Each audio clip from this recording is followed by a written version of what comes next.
This is Warren Zanes, and you are listening to Rock On Radio.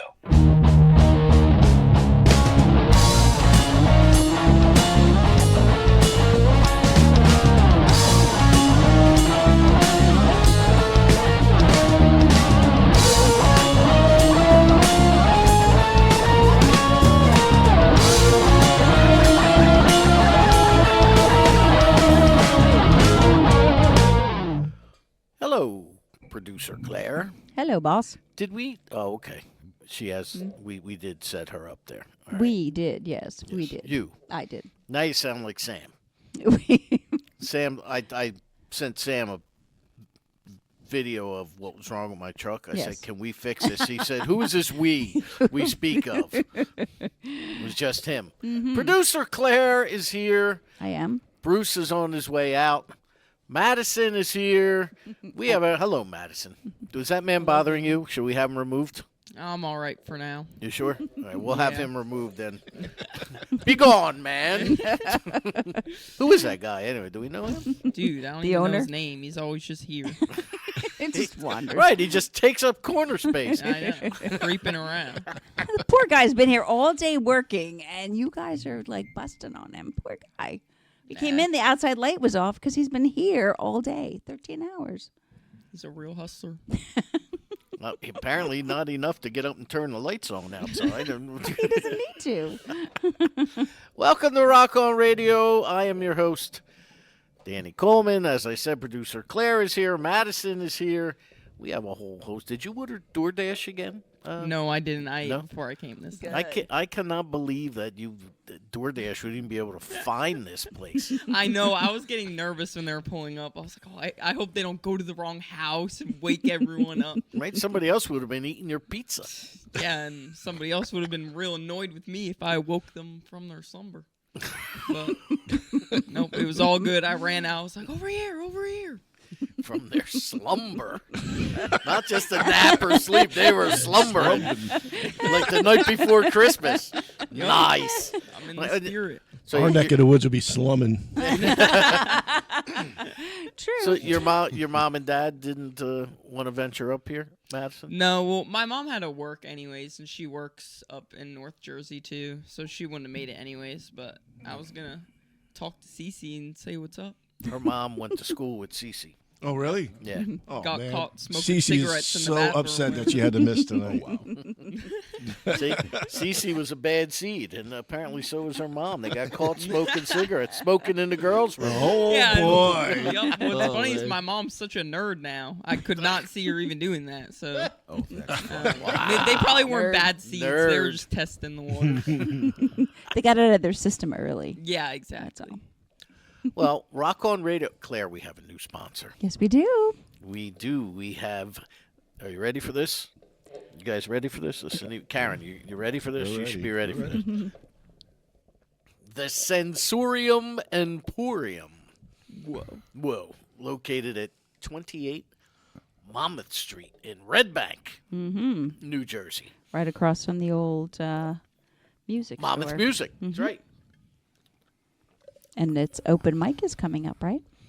Well, they have and they wanted me to attend it, and I said to them, No. like I said to Bruce, be gone. No, no, I will not attend your songwriter circle. Because you're not a songwriter. Well, it's the first Thursday of every month. This is the second month they've had it, and it starts at 7 p.m. Conflicting. It's a BYOB. Tickets are $15, and this month are our friend Cranston Dean, Ryan Gregg, our other friend Danielle, also known as Redbird. Right. I love And her. a gentleman, you know Redbird? Oh, yeah, Danielle's. Oh, no yeah, kidding. Yeah, her, Chrissy, they're great people. Oh, yeah. Danielle's an amazing singer. We discussed that. I did a podcast with them today, which will be up shortly. Nice. So, And CJ 2.0. and CJ 2.0, he is not only a participant, but he is the MC Oh. for the evening. Is that 1.0? Who knows? Yes, that is that. They are our new sponsors, Sensorium Emporium. So it's the first Thursday of every month First Thursday of every month, Songwriter Series, BYOB. So in Red Bank. you can, bring your own boyfriend or whatever it is you want to do there. But bottle, booze. But if you don't want BYOB, you come to our happy hour on the first Thursday. Correct. At the Nottingham There Tavern. you This is the big Christmas happy hour. go. Oh. December 4th, same day, Mm-hmm. at the Nottingham Tavern. And I will be giving away Lots of tickets. all kinds of things. Mm-hmm. This is the big one with the sponsors. The Knot has already given me some gift certificates. Ooh, nice. Tyndall Road Brewery has given me gift cards Nice. for, get you a couple of beers at the brewery, Something to see if I'm not busy. which is located on 102 Farnsworth Avenue, or at 102 Farnsworth Avenue in Bordentown, New Jersey. Nice. They are the official beer provider of Rock On Radio. So you could BYOB with Tyndall Road Brewery. Yeah, and go in there and get a growler or whatever they call it of Your Danny's pick. Danny's Pick, which is a habanero coffee stout titled My ex's soul. Yes, My Ex's Soul. I want to try it just for that. Yeah, I'm curious. That's about what it is. I said to her, I said, what is My Ex's Soul? And she said, oh, that's habanero coffee stout. I said, I'll take 2. Sounds like a plan. Oh, man. So, yes, Tyndall Road Brewing, 102 Farnsworth Avenue, Bordentown. Lillipies of Princeton. Yay. They are the official dessert provider of Rock On Radio. They are inside the Princeton Shopping Center at 301 North Harrison Street. Jen makes hand grenades of happiness, and we eat them Yes, until we I do. explode. Yes, you do. That's it. That's the explosion. That's it? That's all you get. Oh, wow. That's Yeah. pretty lame. I'm weak. I'm lame. But once I have this baby, I ain't having any more either, let me tell you. So that's that. Correct. Phoenix Art Supply and Framing. They are in Doylestown, Pennsylvania on Southeastern Road, otherwise known as Route 611. She started having art shows there, too. Local artists coming Oh, yeah? in. Mm-hmm. Yeah. Go check that out. It's kind See? of cool. I'm glad that you're hip to the latest trends because I would not have known that. I don't know if I'd be accused of being hip, but okay. Just read. Well, I'm well read. You're way ahead of me. So, yeah, that's Jenny Schaefer has been providing quality art supplies and framework to the Delaware Valley and the Doylestown area in particular for more than 40 years. So that's Doylestown, Phoenix Art Supply and Framing in Doylestown. They are, I don't know if they're a proud sponsor, but they're a sponsor of Rock On Radio. Whether they like it or not. O'Connor's American Bar and Grill of Mount Holly, East Hampton, Mount Holly, New Jersey, the official caterers of Rock On Radio. They will be catering the Rock On Radio 17th annual Christmas Spectacular. Yay. I got a lot of new music. Nice. I may be even able to even get up and use the bathroom sometime over those 4 hours after Yeah, drinking you copious amounts of eggnog. You say that every year, and you talk most of the time. I mean, we try, but I'm always like, oh, come over here, sit down. I'm like, hello, music. That's how she produces. This is my favorite right here. Music. Correct. You You're do. right. I'm like, don't you have to get up? Don't you have to move around? You're like, come on over here, Yeah, sit down. And this is now. Wait till you hear this one. Wait till you hear this one. And you're like, did we get to all the music? I'm like, And I know when I tell you this next thing, it's going to take Madison by a total surprise when she hears what was said to me on the way here, Madison. oh no, is he going to repeat something I said? Let's hear That's it. not fair. So we have. He's vetting something. Okay, hold that thought for 1 second. Radio Garden State. Okay, Okay, you can hear this show tomorrow morning, Mondays at 10 a.m. right. Wednesdays, I just sent them a brand new indie show, so I they saw have a that. brand new indie hour. Wednesdays, every Wednesday at 10 a.m., and every Friday they can hear Danny Coleman's Got the Blues, also at 10 a.m. So I tell the lovely and talented producer Claire that we have a new affiliate, Yes, we do. right? which is what did I say it was called? Retro Rock Radio, right? We're gonna look it up. Retro Rock. I tried. I googled I it. got it right here. Retro Rock. It didn't Yes. come up when I did Rock Radio. Retro Rock Radio is a new affiliate. Rock on Radio is going to air there Sundays at 1 p.m. So this show won't air until next Sunday at 1 p.m. And I said to her, and this is where I know, Madison, you're going to have a hard time believing this. I said to her on the way here, I was like, yeah, it's retro something. I can't remember. Retro rock, retro radio. And she, out of nowhere, says... No, you have to preface it by saying, it's not a genre we fit into. Oh, that's right. I said it's not. That's right, because the station deals with 60s, 70s, and 80s, like classic rock and older material, which you'll probably hear Derek on there at some point, if it's that kind of thing. Yes, But it's okay. but Right? Or the music that you were part of. Okay, Forward. I That's can what go I with that. meant, you know. but So, you- I say, There, that 70-year-old codger. I'm telling you. Wait, no. so his point is that here he says, well, we really not applicable to retro rock radio, and I'm like, well, you are. she says, well, you're pretty retro. Yeah. I own it. got I own him. it. One, Claire. I own it. It I'm was with good. Claire. That was a banger. Yeah. Man. That's the producer. wow. That's it. Now, the producer obviously now has an intern over there. Okay. Just a friend. Just a friend. That's your backup But plan. it This is a cheerleader. Huh? Retro. And you love it. What I think is funny, I say something about her zinging me. That's just on the air. I don't do that when we're not on the air. There's your proof right there. We were talking about the show, and I knew that was going to be a good setup. So. Anyway. Retro rock radio. Yes. Speaking of our Christmas show, which O'Connor's is providing all the food for, except Yes. for my chili And and your eggnog. And maybe some little pies. We will be doing it at Asbury Park Vibes. Go to asburyparkvibes.com. I found it. If you It's all one word, Retro Rock Radio, all one word on Facebook. Oh, wait, no, that's not it, because that's a Spanish one. You said it was red. It's Spanish. Wrong one. I thought you said spandex at first. I was like, what the hell's wrong with that? if there's kind a of show was picture that of me again? in spandex Oh, on there, we're in that's- trouble. Way retro. That's so retro. Oh, man. I didn't wear spandex in the 80s. It's still retro. I've been calling you Donna It's instead. retro.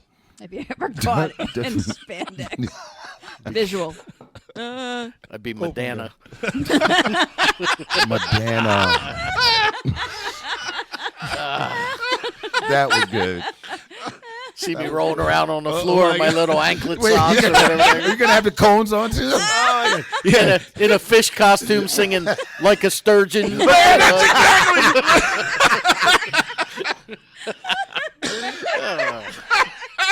Like a sturgeon. Oh, my God. Oh my god. That's exactly what I was picturing was a sturgeon. And he said it before I could say it. That is hysterical. Asbury Park Vibes, if you are a band, a solo artist, a realtor in need of headshots, Doug and Diane have a staff of 15 photographers. They also do website bios, press releases, and a heck of a podcast. You're right over there? No, you're dead comment. All right. So, yes, and we're having our Christmas party at Asbury Park Vibes on December 6th from 12 to 5 p.m. And come on out. We're doing 2 shows back to back, which are going to be airing on the 17th. No, 21st and the Okay. 28th. that's close. That was last year. It was the That would be 17th. retro. That was retro. That was so last year. Anyway, so, yes, AsburyParkVibes.com. NewJerseyStage.com. Yes. where you can find my column each and every week. Rock on this week's Soundbites. This week is on a gentleman named Bruce Wojcik from the Niagara Falls area who just put out a brand new record and who I immediately hooked up with Mark Swirsky. Oh, excellent. So, Is that who we told you had excellent vibes on? yes. Good. That I nailed that one right on the head. Good. Which I thought that was nice of Mark to call me. Yeah. And it was about, the winds were gusting at about 45, and he's outside trying to leaf blow his lawn. He's like, this is not a smart day to do this. Do it with the wind. Blowing it back at you. Just pretend.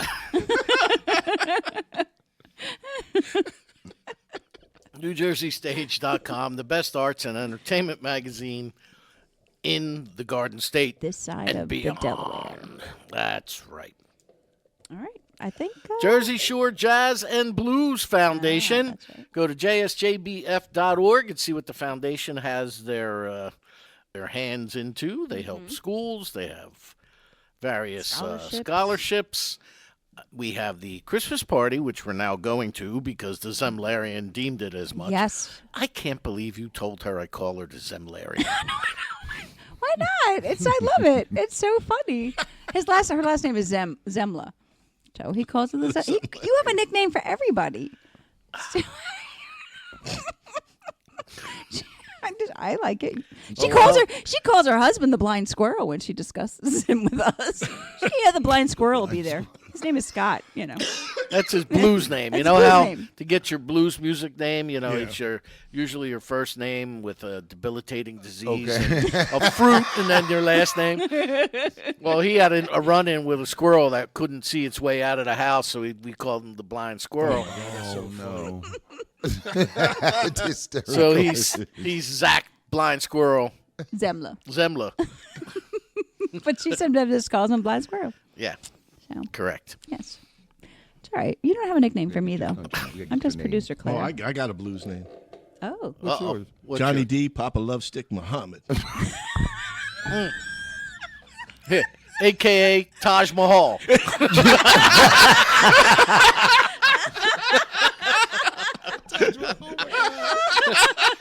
Oh, God. You said that before, actually. Dee Dee's Lights. Dee Dee is the official. So I'm doing this podcast today, and the woman says, she said, well, we got started up, and we started to get some of our artists because, actually her husband was the one telling me this, and he said because Dee Dee, he goes, I don't know if you know or ever heard of Dee Dee Pie. Oh, my. I'm like, oh, boy. I said, if she's involved, you're in trouble. What's going on? But apparently Dee Dee helped, and it's all her candles that they sell in, nice. in Sensorium Emporium. Nice. So see how music makes the world small again. Dee Dee's Lights. Dee Dee is the official chandler of Rock On Radio. She makes all of our candle products. How'd you like them candles, Madison? They were lovely. Thank you so much. You didn't even smell them yet, did you? Yes, I did. Actually. And I liked the sandalwood one the Yeah, best. me The too. other one I gave to my brother because he needs it. In his room. Ugh. Well, the other one, the sandalwood is a little more Musky. feminine. Yeah. The- I and- was going to say the same thing. Don't be scared, Danny. And the new one, Yes. the paint can is a little more it was a boy masculine. smell. Yeah. Yes. That's what I said. I said, this is a boy smell. This is not for me.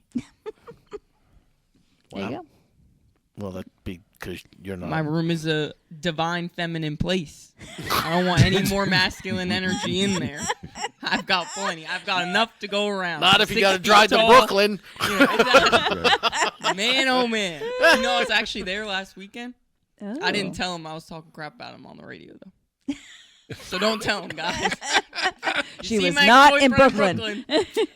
Don't Not let him there. know. It's kind of nice having her around to get the youthful perspective. Yes, it is. Yeah, gotta keep it light and fun. All right, we had well, we are here at the 2-track studio of Deco Entertainment. After we threw Bruce out, we could probably ask him to come back. What's the matter with your foot? Did I miss something? Did you do socks? No, Oh, okay. not yet. That thank was your code. No, okay. That's look, gentlemen. If I looked at you and went like this, what would you think that is? Other than 5 of these, what would you think that is? Come here. If I did Come this? here. Yeah, Come here. come here. Okay. Thank you very much. It's Either that or fire. some kind of neurological problem. It's fire. It's fire. It's like when you do rock, paper, scissors. Joey on Friends did this, and it was fire. So fire beat. Oh, she's retro too. Huh? Yeah. Retro. That's right. Whoop, whoop. So one night I'm sitting there. We're doing the sponsors, and And I'm he looking. forgot the I say, I candle think I got person. them all, and she's going like this, and I'm like, what the heck is that? Like candle. It's a fire. I would know what this meant though. I would know what that meant. Okay. For those listening, he just did a thumbs up. There you go. Nice and ready, G. Now we got Madison's next job. She's a narrator.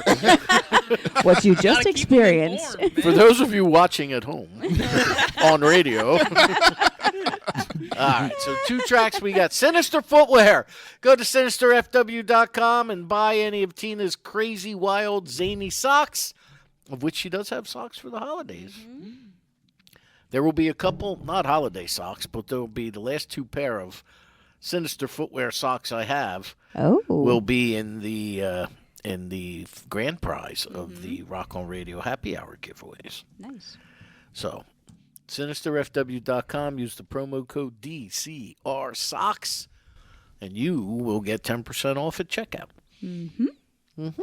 How can they find out about us, producer Claire? They go to dcror.com, which is the short link for Danny Coleman's rockonradio.com.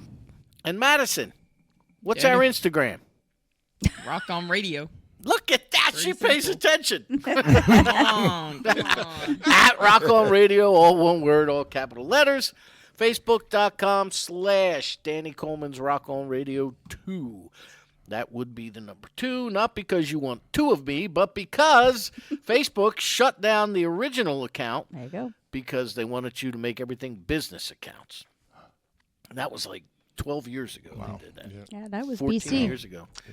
Correct. Before Claire. Right. That's it. So, yes. good. And I have the Shroud of Coleman. What was that again? Right. Welcome to Rock on Radio. Hello, gentlemen. Hey! We have Derek Baker and John DeRosa here in studio with us, and Karen too. Yay! What's up, gentlemen? What's going on? You survived the drivel and banter that we do at every show. Usually not that much, but It just works. Ah, it's fun. You know? It's hysterical looking at you guys. Yeah. Yeah. That's funny. Madison's gone dark again. Uh-oh. Don't. Her lights went off. Man. She was all sitting back, relaxing. She's back there texting the Brooklyn boy, and we're sitting there. Yeah, right. Exactly. He wishes. All right, John. So you guys are here. Why? Well, Did I ask you here? What's going on? Did I invite you? Danny called me up. I think oh, wait a minute. That's not Danny. Never mind. That was somebody else. So we're here for we just released a new Christmas song. Came out about a week ago. It's called "Release the Doves." I wrote it, and Derek, my buddy over here, is one of the Loud. singers on it, Loud on it. and he did an incredible job. It's all right. It's doing quite amazingly compared to what I ever thought it would do. But it was a song.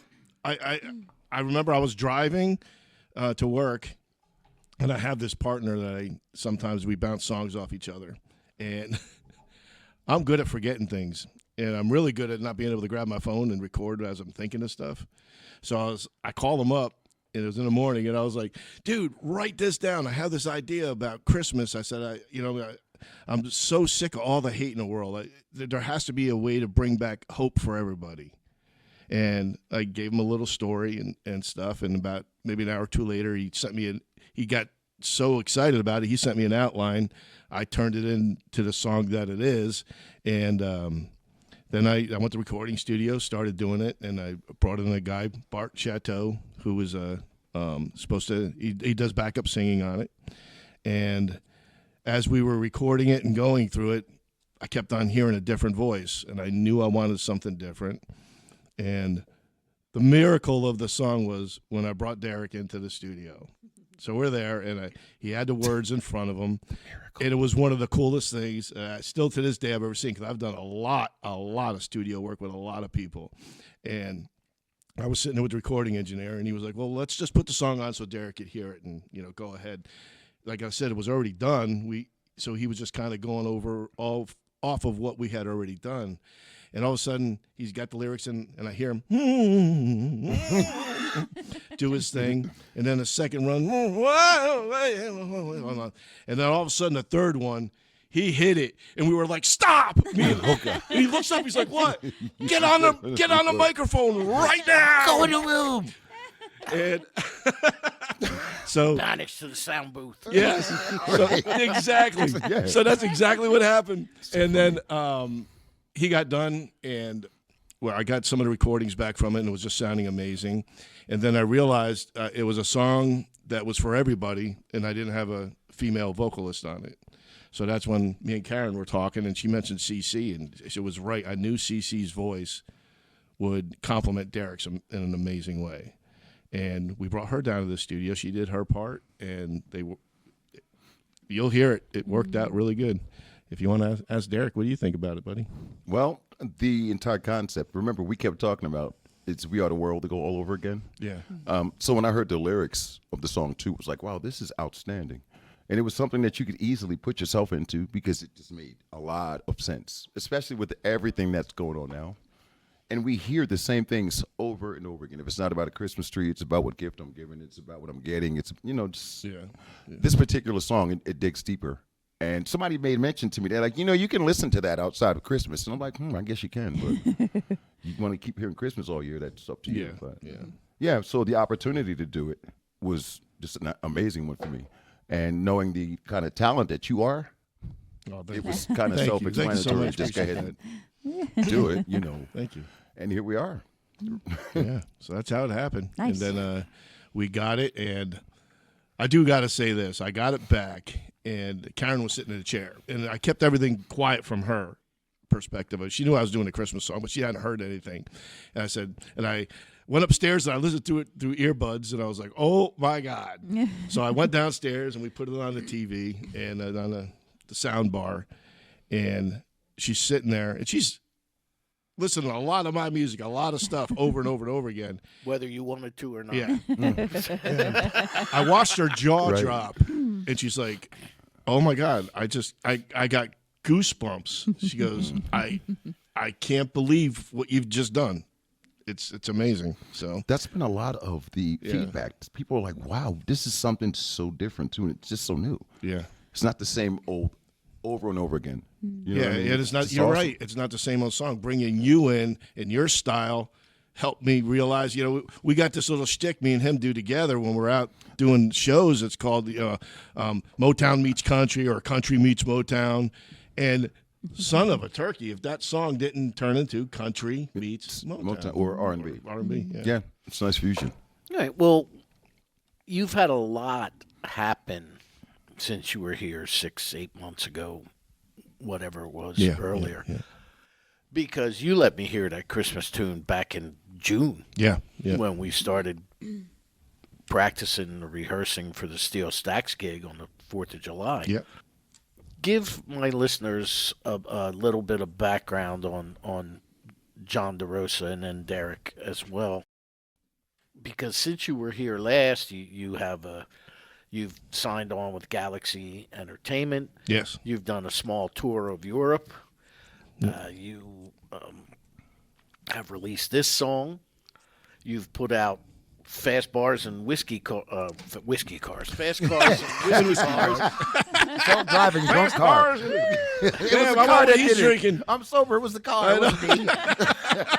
Can you guys give me a second? I got to run out to my pickup and get my golf bag where I have my flask. Straighten myself right out here. I haven't drank in a few days. Yeah, a lot of stuff has happened in the 6 months since I've been here, and as you said, one of the fun things was us with Derek was with you doing the 4th of July gig up at Steel Stacks. Yeah, it was a lot of fun. That was fun. We had a very good time. And I didn't die. And you didn't die. I That's didn't always kill a him. positive. Oh, I almost killed him the year before. Day, Oh my God. Yeah. On there. But I wound up going to Europe, and so many incredible things wound up happening. I had gotten nominated for Red Carpet Awards for some songs I did in the Netherlands. And we decided to make a trip out of it. Galaxy Class Entertainment got involved with it, and they got me a couple gigs here and there throughout Europe. And in one of the things that happened was, and it's always strange how things just happen out of the blue, and you go, and we were going to see Stonehenge, and Karen's like, "Oh, just take the guitar with you." I had an acoustic guitar. So we took it, we were taking a bus there, and I took it with me. And we wound up going to Bath, England, where the Romans had their baths and stuff. And we were walking around. It was raining. We did a tour of the baths. And I had a raincoat, not over me, but over my guitar. And it was this big, giant tree. And it turns out to be the tree that's in Bridgerton show that they make a big deal about all the time, that square. And we were all taking pictures of it. And a guy I was with, Norman, he saw a woodworking shop. My man Norman. Yeah, Norman right. Matthews from Dinky's Ice Cream, baby. My man. Yeah. So we went to go. We had about 15 minutes to get back to the bus, and he went into the woodworking shop. So I was staying outside of it. Well, it started raining harder. So I walked into the shop, and next thing you know, I hear in this British accent, "Hey, you got a guitar?" You know, I just sounded country. Huh? I was going to say, you sound like Alabama. Alabama, yeah. Son, you got a guitar. Wow, I guess I drank too much in England. So I was like, yeah, we started talking, and it turns out he owns a record company that does rap and metal, heavy metal. And we were just sitting there talking and doing stuff, and all of a sudden, I was like, well, what the heck? I'm here. Let me just pull the guitar out and sing for you. So I pulled it out and I sang a song. People took video of it, and we wound up exchanging more information. But then after I got done, he goes, "I got to let you know," he goes, I know you probably don't realize this, but this building is 600 years old, which I'm in the history anyway, and it's knowing something that was that old you can't have here. Right. And then he was like, where you just played that song was where Mary Shelley finished the Frankenstein novel. Ooh. Wow. Shelley Fabre. Shelley Fabre, Frankenstein. It's a long story. Okay. Yeah. Johnny Tune in. Angel. Tune into the Rocco Radio Library series, and you'll hear all about it. Oh, my God. So that was awesome. So we get back on the bus and this, and that. And it turns out Karen kept on saying that our tour guide had to be some kind of actress or something. She was very animated and very this. And it turns out, yes, she is. And she's in many, many movies and does a lot of stuff. And I wound up talking with her. And when we got to Stonehenge, she went to English Heritage, and she got me permission. I'm one of 5 musicians to ever go inside the Stone Circle at Stonehenge and play guitar. Ooh. And the other two of those out of those 5 was for the 70s movie with everybody. Pink Panther. No. Oh, my God. I can't believe it. I'm flaking. I can't think of the movie. But it was about rock stars in the 70s. Everybody. The Spinal Tap. Hair? Spinal Tap. Well, the I fake knew band. that answer. Spinal Tap. Spinal That's Tap. amazing. And the reason they're doing it, I mean, maybe I shouldn't say it, but they just redid the new Spinal Tap there. I heard that. Right. Yeah. So they had some of the props and stuff. But they let me go inside the center, and I'm singing feel there, a and I different played. energy? Yeah, oh, my God, big time. So at first, you talk about different energy. Goes to show you how energy like follows you around the world. So I'm there, and I'm playing Temple of the King by Rainbow. with Dio, and I'm just playing on a guitar. I'm really not singing it. And I got done doing that and started raining, so I had to put the guitar away. All of a sudden, the sun comes out. We had 10 minutes left. Everybody's like, pull out the guitar, pull out the guitar. Karen's taking more pictures and stuff like that. And I'm sitting there, and all of a sudden, I don't know why, but I played Mustang Sally. And I started singing it. And everybody was loving it. Because they were like, wow. That's because that hasn't gotten to Britain. Yeah, yeah. They didn't Wilson know. Pickett hasn't made it across the ocean. Yeah. Well, the main thing is the girl that did the tour, her thing is in these movies. She's a stunt girl, and she rides horses and shoots arrows, either backwards or sideways. You've seen her in probably Lords of the Ring and all kinds of other stuff. And is she the one hanging in the Wonder Woman movie where she's hanging? She might be. Yeah. I don't know if she did specifically that movie, but there's lots of pictures of her up there with those horses. It's amazing. And so that happened just in England alone. And then we went to other places and did stuff and did a lot of singing, a lot of music, met a lot of nice people. But I have to say, the greatest event in my life was the most hated moment that we went through, but it's going to be in a movie someday. Because so we get off the train and we have to take a bus to the hotel in the Netherlands. And it had 24 stops, something like that. And at every single friggin' stop, this bus stopped. I didn't know you had to hit a button, none of us, to tell the bus to stop. So it missed our stop. Oh, no. Yes, yeah. So at the next stop, we get off. And we're trying to figure out we don't know where to go. We don't know what to do or anything. And this kid on his bike, he speaks English. And he's like, you need help? I'm like, yeah. We got off the bus. We're supposed to go to this hotel. He goes, well, it's over that way. He goes, what you got to do is go down this road, make a left, and then you'll see a path to the right. Just go on the path, and you'll go right to the place. So we're doing it. We're walking. We're talking.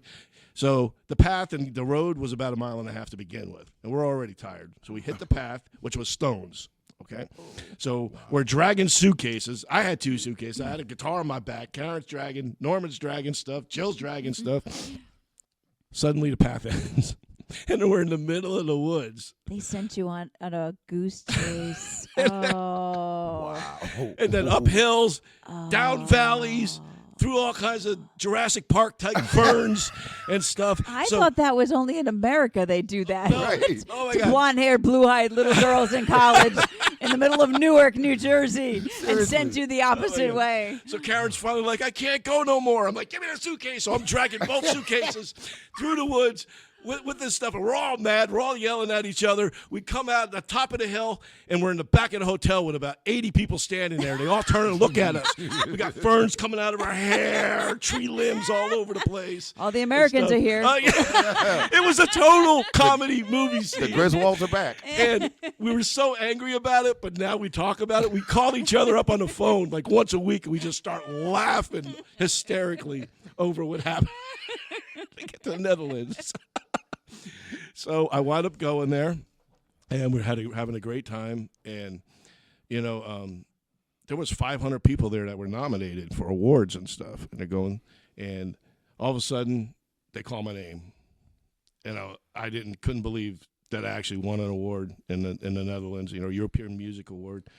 And I looked at Karen, and I know she didn't hear me because it was really loud, but growing up, Jerry Lewis used to have the telethon, and he always had this guy Julius LaRosa on there. So I was like, I said, did they just call Julius LaRosa instead of John DeRosa? Oh, no. She looked at me, and all of a sudden, Norman and Jill, they jump up, screaming, jumping, totally Americans, because everybody else that got it, they're like, oh, yeah, oh, thank you. And they're like, yeah, we're jumping up, screaming, jumping up in the thing. And I was like, oh, man. And I go up, and I get the award. And I get down, and I sit there, and I take a picture, and I look at Karen, and I said, I'll be right back. I go out of the place. I go into the men's room, and I get on my phone.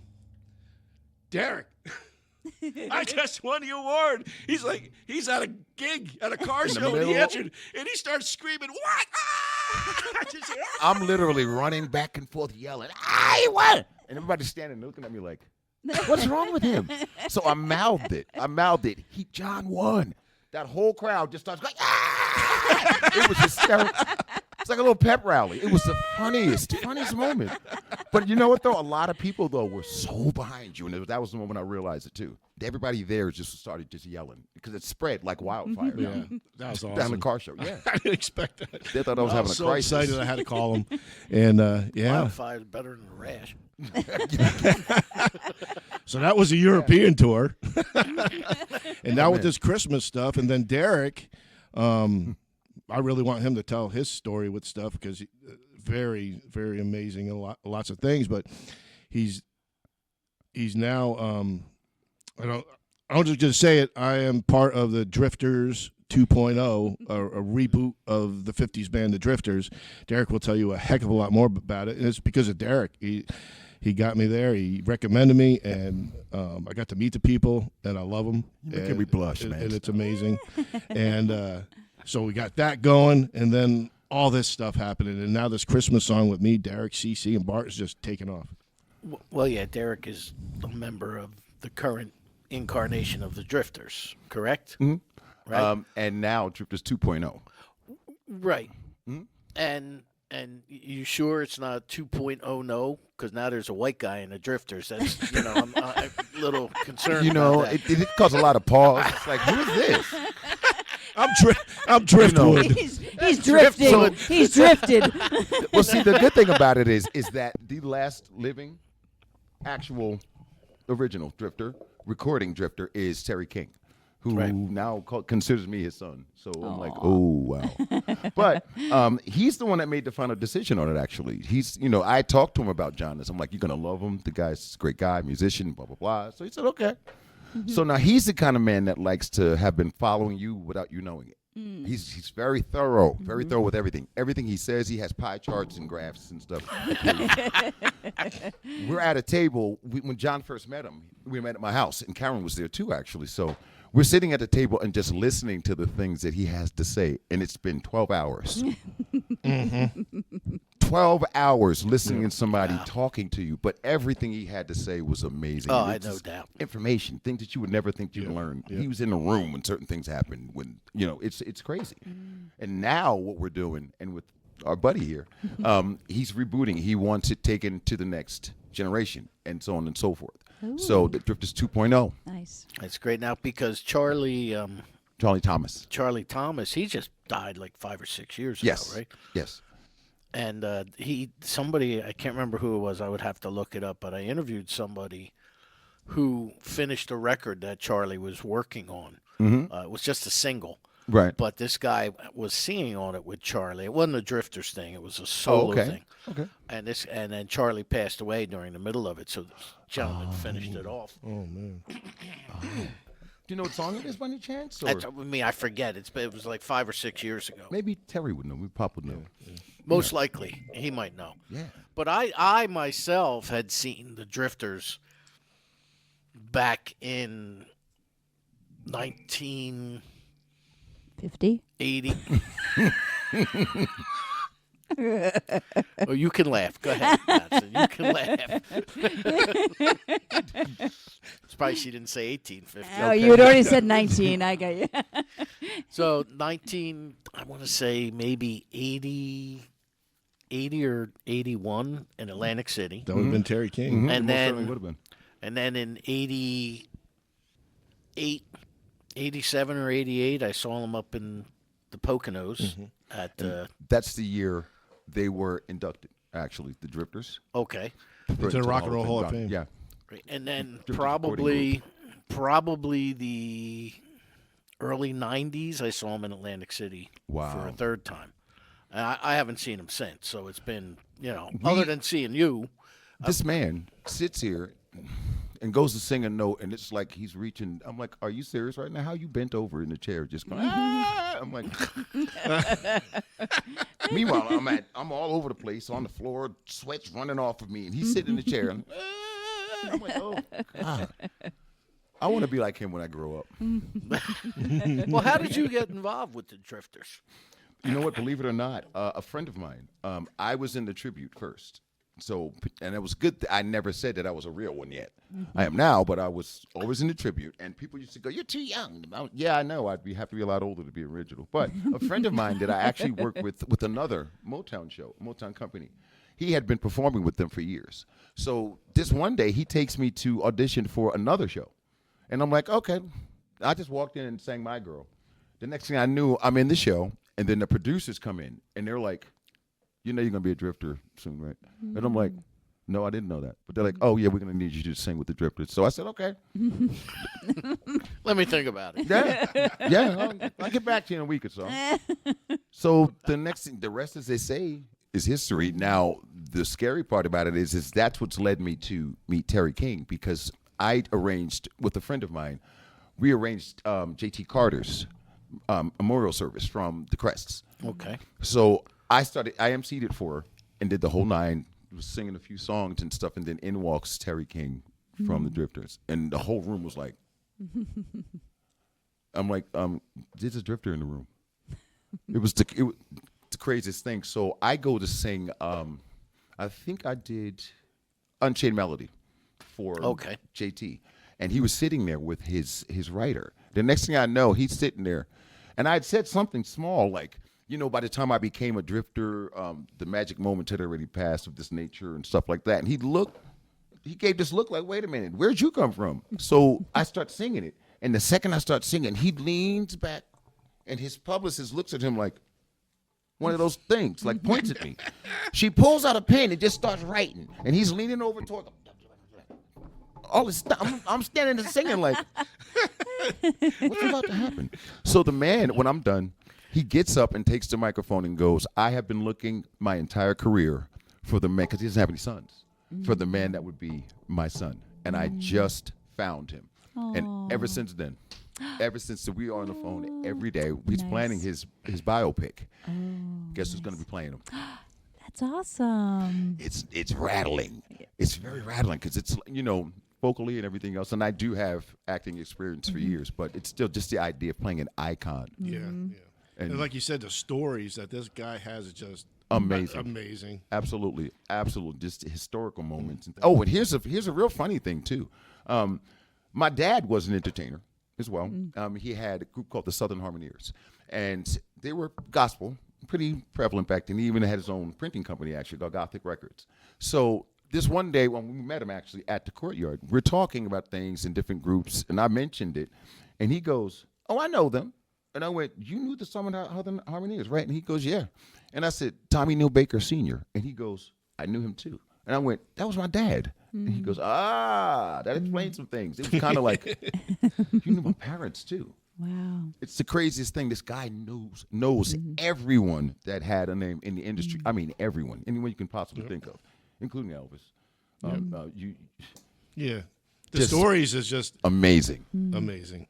And he actually appreciates John a lot too, with this playing and everything else. That's why those solos were put in the songs for you, the new songs we're doing.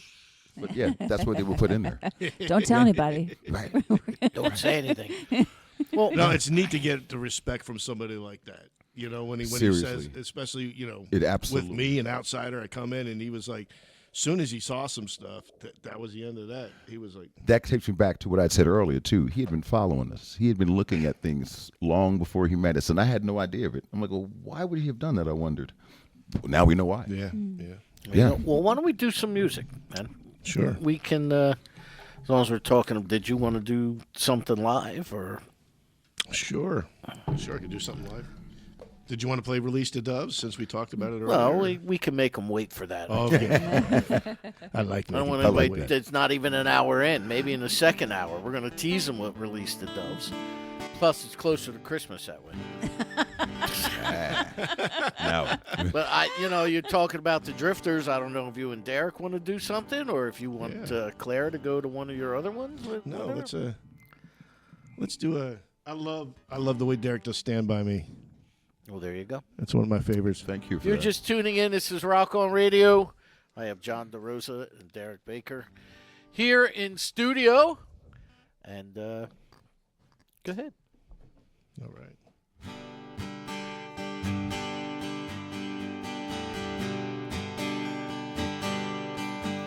When the night has come and the land is dark and the moon is the only light you see. No, I won't be afraid, no, I won't shed a tear just as long as you stand by me. So darling, darling, stand by me. Whoa, stand by me. Whoa, stand by me. If the sky we look upon should tumble and fall, and the mountains should crumble to the sea, I won't cry, no, I won't shed a tear just as long as you stand by me. So darling, darling, stand by me. Oh, stand by me. Oh, stand by me. I'm gonna come in with the same one. Ooh, oh, yeah. So darling, darling, stand by me. Oh, stand by me. Oh, stand by me. Stand by me. Whenever you're in trouble, won't you stand by me? Whoa, stand by me. Whoa, stand by me. There we go. Yeah. Thank you, guys. When a drifter asks you to join him, you usually don't say no. Well, when a drifter asks mid-song and you're like, okay, I'm not ready for that. Oh, what, you need 20 minutes to warm up? You Oh. got to do scales out in the other room or something? Oh, Wait, was this our first time here in Stand By Me or something? no. Just have to switch gears. Wear a different hat. She was enamored by the quality of the sound. Madison's chomping Exactly. at the bit over there. What you want to say something? Go ahead. It's just funny because I was listening to that song on the way here. I love that Oh, song. wow, nice. Yeah, and then I listened. I don't know if you guys have heard the Pennywise version. It's like a punk version of the song. No. It's cool. It starts out like same pace and everything, and then the second chorus they I have heard throws it. the tempo Yes, up. I have Yup. heard it. Actually, it's really hot. It really Yeah. is. Yeah, It's it is. Great. I found it in an old ski movie my dad had, probably from the 90s. Wow. It's called 13. It was awesome seeing it in the movie. 'Cause it's just a 13. bunch of guys Wow. falling down the mountain. You plagiarized their number. I know they stole my number. I probably stole theirs. Oh man. That's another song that you've Okay. written, right? 13. Which has done well. And then you wrote that song that I tried to help you with on Philadelphia on Fox 29, and my man Mike let me down, never even responded to me. Yeah. Yeah, well, No I cut him quit, off. son. He's out. Did you? No. Yeah, I'm done with him. You're out of here. So how did you two? Find We each first together. met at a fundraiser at Raspberries. Yes. Yeah, OJC fundraiser. Operation Jersey Cares fundraiser. We both entertained, actually. You started with 13. Yep. And what was I doing? You guys did a Was I whole even bunch of supposed to be there? stuff. Yeah, no, I don't remember what I did at the beginning, though. I know we did a whole Motown thing, and we turned it into a Yeah. kind of a and then Drifters Drifters tribute, thing with and then- Andre, and right. then there was some other guy singing, doing Stanley. Broadway stuff. Stanley, yeah, and Vita, of course. Yeah. And then I guess we ended up talking. There's a picture of us standing next to each Yeah, other. we got a couple pictures. We didn't get to talk that much that day We didn't actually talk until the Elks. Before that, was it the Elks or was it Yeah. at Girls House? No, it was at the Elks. Okay. Oh, okay. Yeah. All right. Yeah, that was the second time I got to meet you at the Elks. And then We started doing. Yeah, it was just a fun thing because, at the Elks, Here Comes Derek and Andre. They had just done something in New York. They came flying down there to get there in time, and they had forgotten some wire or something, and they couldn't. So they do costume changes because you were actually doing the full show that day. Right. Yeah. And so they didn't have any music. So I was only supposed to do 2 songs. So I looked at him and I said, dude, I got it. Just go in there. When you're ready, come out, give me the thumbs up, and I'll stop playing. I wound up doing like 8 songs and doing, keeping the crowd entertained. And then Derek come up and did the thing.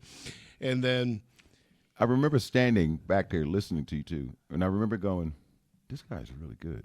Why have they been keeping him down with 13? That's when that started. Yeah. Because every time I'd heard him, it was only him playing 13 or whatever, or that's all you heard about. So now when he goes up there and starts playing like this at the Elks, and it wasn't the same genre either. No, it was mixed, a huge mix. Then over here, and I'm sitting backstage like, what? This guy is phenomenal. Let me just see what's going to go on with him for a minute. So I just waited and just found a reason to have him do more stuff, and we just kept growing and growing, and the rest is history. You just realize how just excellent he is. And versatile. That's the thing. Just versatile. Thank you. Thank you so much. Thank you, Bruce. And in full disclosure, John is here because the only reason he's heard of me is because of Chuck Schaefer, whose wife owns Phoenix Art Supplies and Framing. Okay. And Chuck told him, which is I love to tell this story because I think it's hilarious. Chuck texts me and says, I gave your name to this guy named John DeRosa. He's looking for a drummer for a 4th of July gig. All right. So a week or so go by, and you reach out to me, and you're like, would you be interested? Here's the music. You send me okay. And then I'm like, all right, so when are we going to start practicing? And you tell me. And this should have been the first question I asked, and instead it was the last. I was like, all right, where are you located? Yeah. He's like, Phillipsburg. I'm like, is that even in New Jersey? Phillipsburg. Barely. Oh, my God. So, but I mean, fortunately I recall it because I went to a cigar dinner in Easton last year, and we came through, over the bridge and played golf at Beaverbrook down there on the way back. Yeah. But, so, and I'm like, all right, well, how bad can it be? It's only a few rehearsals. We're going to do the gig. Well, 57 miles one way for band rehearsal. And then coming home one night, I got rear-ended at the Flemington Circle. Oh, Jesus. With a foreigner, right? Didn't she escape? Didn't even speak English? There's a woman, she rear-ends me at the traffic light right before the circle, heading south. So I get out, and she looks at me, and she says, I go now. No, you stay here. Insurance, let me see. So now I'm thinking she's going to run. So I take pictures of her car, my truck. Yeah. I got her license plate, I got everything. And she says, no, I go now. No, you stay.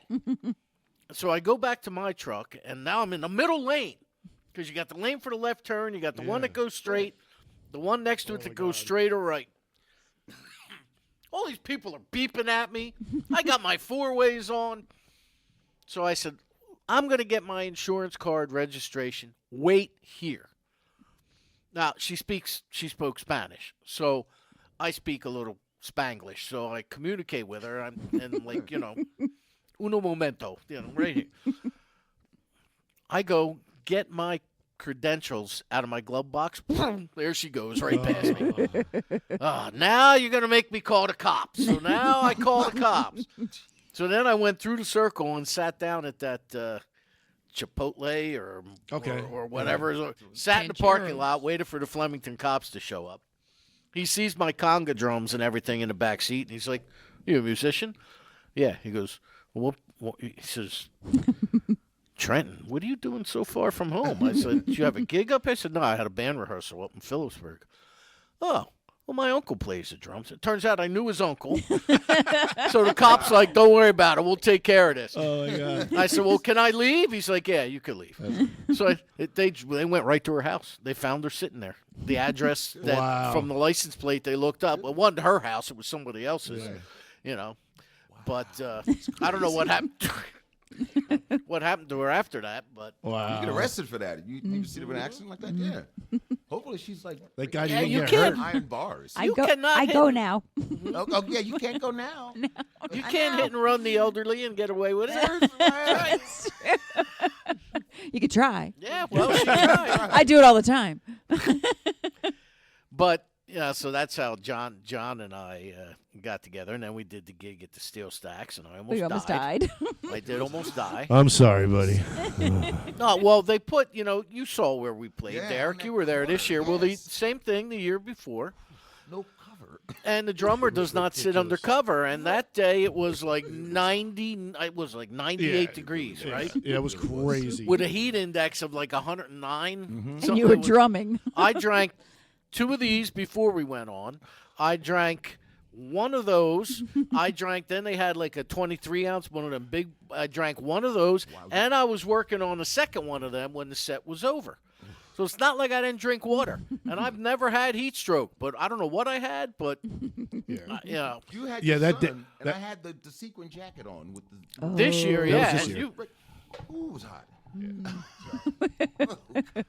Did you wear your Yeah, sequin the year jacket? before Danny was there, that's where it was even hotter. I actually that year I got a there was another half hour left or something like that. I had gotten a Charlie horse Oh, in yeah. my shoulder. Oh no! And I was like, and I looked at the people. I'm like, keep on going. And I don't know how in the heck I pulled off that last half an hour, but I did.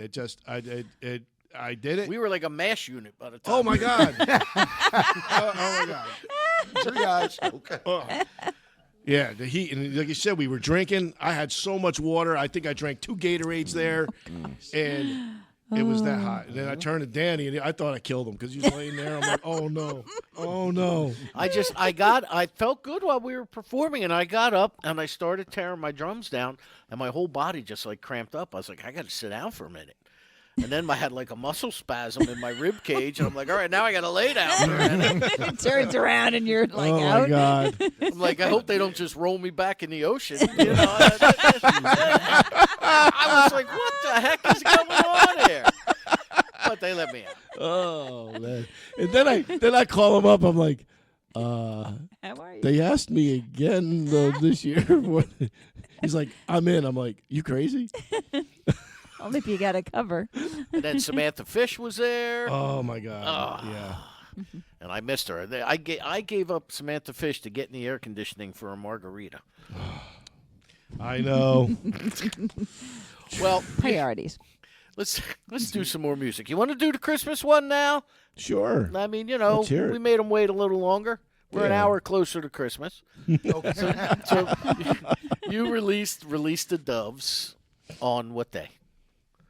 I released it November 7th on all streaming services and commercial radio. Okay.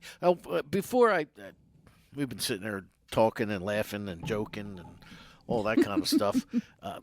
Websites. How do we find you, John? How do we, both of you, actually. www.johnderosamusic.com. That's my website. You can contact me if you like. I'm on Facebook. Just look me up.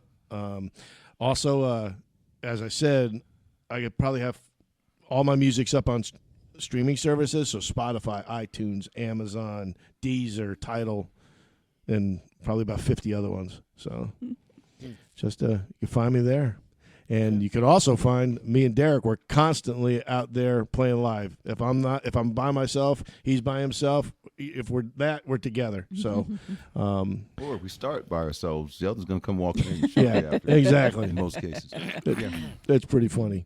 So, give me What's your site, What's your information, Derek? Well, you know what? I am Derek L. Baker, of course, on Facebook and www.upwardsentertainment.com. And that's on either page too, on just WW or Facebook, Upwards Entertainment and Derek L. Baker. And there's a lot of videos and stuff. The personal Derek Baker is just all performance. Just scrolling. So if you want to see anything, that would be the place to go. There's a lot of personal things there that I think people would like to see what's there. Yeah. Okay. Excellent. All right. All right. So, Release the Doves again features Derek and when you told me the guy's name was Bart Chateau. When you told me his name was Bart, I just kept thinking that's what you used to call Bert, or not. John, he introduces me to this guy, this guitar player, Brett. The first time, the first Steel Stacks gig 2 years ago, he introduced me to this guitar player, and he said his name was Brett. Uh-huh. The whole rehearsal, he's calling him Bart and Bert. I'm like, I don't know what the guy's name is. Say B. So this is it. And Brett knows this if he's gonna listen to this. When Brett plays good, he's Brett. When he's playing bad, he's Bert. Instead of me yelling at him, I just Bert. I talked to your boy the other day too, man. Kenny Wayne Shepherd. Oh, He's got a tour for the 30th anniversary of Ledbetter Heights. Get out of here! I love launching Kenny in Wayne. February of 26. So he just added more dates out west. It was going to be a Awesome. predominantly East Coast, southern half, but he just added more dates in California, Arizona, New Mexico. That's awesome, man. So- I years ago, many years ago, remember when you were doing the G3? So it was him, Joe Satriani, Steve Vai. I met him in New Orleans in a little bar. All three of them. It was fun. What a night! What a night that was. Satriani's a good guy. Yeah. I've talked to him on multiple occasions. He's a very nice gentleman. So is Steve Vai. Yep, He was amazingly nice. I bet. Yeah. Steve Vai. If you remember watching the movie Crossroads with Macchio, Ralph Macchio in it, the Karate Kid. Oh, I know who. I know Ralph There was Macchio a is. movie made about the Crossroads. Which Oh, okay. we Yeah, went- yeah. We were there. We were there. We were in the crossroads. And the guitar player who represented the devil was Steve Vai, I actually. see. So Yeah. I remember years ago I went with Steve. There was I got to say it because it's, it was a little girl, probably 8 or 9 years old. So she was absolutely in love with him, but scared, very scared. And he got on his knees to talk to her. He was so cool. Derek, I've watched Derek do this time and again with people, and Steve was just like that. At that moment, he melted my heart. If anybody ever says anything bad about him, I'm like, no way. nice. Nice. Yeah, he was real cool. Very cool. All right, well, here is what we've been waiting for, everybody. This is the Christmas tune that John wrote with. Did you co-write it with anybody? Yes, I wrote it. Co-wrote it with Jay Novicki and Cece Coletti. And Cece Yeah, co-wrote it as well. yeah. Okay. Well, here it is. It is called Release the Doves.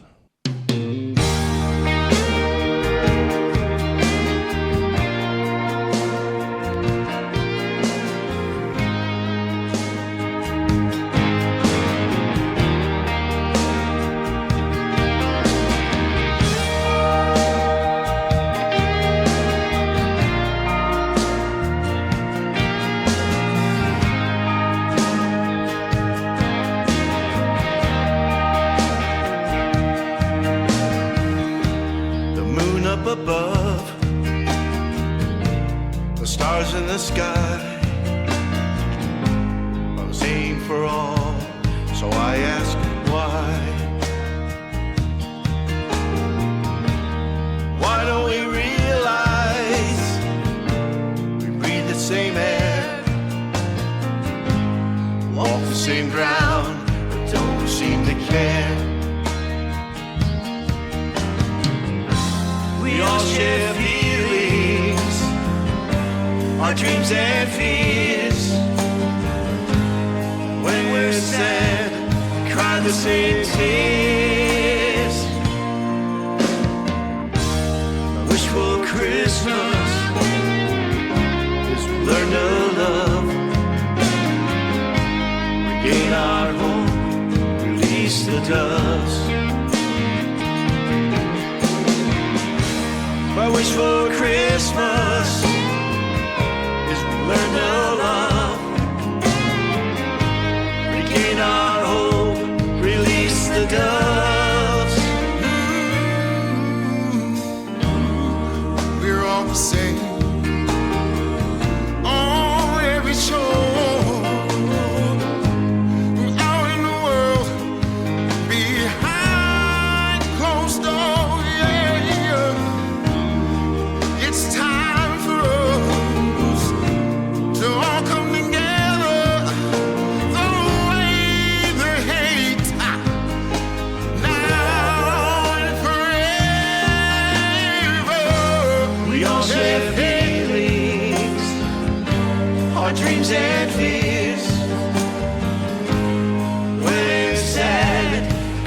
same taste. I wish for Christmas. Learn to love. Gain our hope. Release the dust. I wish for Christmas. Learn to love. Gain our hope. Release the dust. My wish for Christmas is to learn to love. Gain our hope. Release the dust. For you and you and you. My wish for Christmas is to learn to love. Gain our hope. Release the dust.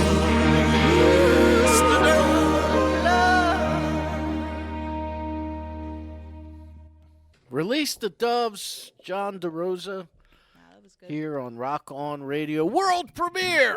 Woohoo! Sort of. Take it. First radio station? Hit New Zealand first. I did an interview with New Zealand. Galaxy So 107. does New Year's Eve or New Year's Did Day. they ask about me? They're good people. They will. You know, I should hook you up with them. They'll love you. And you'll love them. They're funny. Oh, my God. They're funny. You mean they have controlled mayhem like we do? Yeah. Yeah. Yeah, it was a funny is thing. controlled? If you haven't seen it, the video is, they put a video up. Oh, my God, it was funny. Yeah, it was a great time with them. And, you know, they have 7 million daily listeners. They're the biggest breakfast show in the Pacific. Oh, very cool. So, and they've been doing it for 12 years. Sort of almost the same time as you did, We're not the biggest breakfast show, though. you know? Yeah. And, I like breakfast, though. Yes, you know, we do. I got to give a shout out to Mike Zdanowicz at Galaxy Class Entertainment. You know, he really helped push this thing in gear. You know, with the stuff that he's doing, advice and you know, and you can't go wrong when somebody has rapport with DJs and gets you on commercial radio. You can't. I can't thank him enough. So there we go. Thank you, Mike. Nice. I can say with all certainty that he's never contacted me, man. Mike. No, No. He left me out. I'm not on his radar. that bastard. Yeah. Yet. So All right, that's it, I will edit that part out. Mike. Call Danny after you hear this. I'll give you his number. He's been wanting to call you. I can't believe I didn't give you the information because he does have a couple artists under his thing. One guy used to be with A&M Records and some other stuff. Incredible musician. One of the best I've ever seen. Yeah. I mean, he plays their guitar, bass, keyboard, sings. Nice. Yeah. What's his name? Dave Michael. David Michael. Does not sound Michael's familiar. spelled a weird way, but I'll get you in Where's touch he with from? him. Do you know? Orlando area. Oh, okay. And Now, you were, while that was going out over the air, you and Derek were talking about something, a story you told me just this morning or yesterday morning, whatever it was. It always blows me away, especially since I'm a radio guy and an entertainment journalist. You really don't see my face anywhere until recently when Madison began posting reels.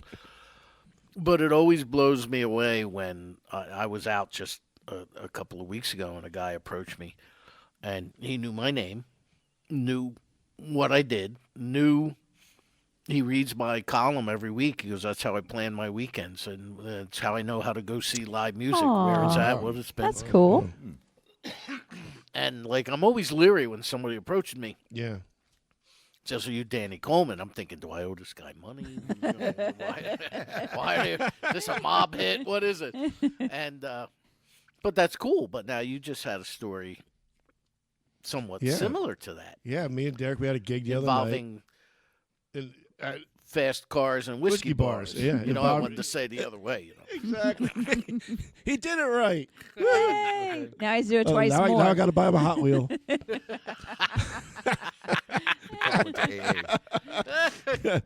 So yeah, me and Derek did a gig the other night, and at a little local place, and usually it's the local people that come through, and we were almost done for the night. There was probably maybe 20 minutes left, and these people came in, and I'm singing at that point, and this girl keeps looking at me, and she's pointing, and she lifts up her phone, and she's taking a video, and this, and that, and I wound up doing another song. And then she comes up to me and Derek as Derek was getting ready to start doing some more of his stuff, and she's like, I know your voice from somewhere. I've seen you, and I'm like, I'm there, and I'm like, well, she goes, whiskey something. I'm like, fast cars and whiskey bars. She goes, yeah. I go, that's me. That's my song. She's like, oh my God, I knew it. I'm from Texas, and you're on my playlist. Because I know it's on a lot of radio stations in Texas. And she goes, yeah, I got it on Spotify. Fast cars, I can't believe it. She's taking pictures. She took a picture with us.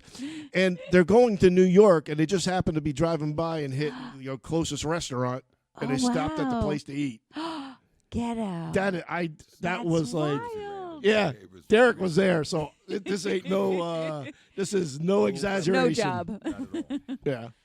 Wow. And she plays she's like some kind of a producer herself. Was it her and her boyfriend? Yeah, some kind of Texas blues rap. Yeah. Oh my God, it was good. Oh. Yeah, it really was. Yeah. Yeah. So we'll see what happens with that one, because right away she's like, "Oh, well, we want to have you guys' voices on here," and we're like, "Okay." It was cool. Yeah, it was really really cool. It really was. Yeah. That's cool. Once you could get it to play right. Yeah.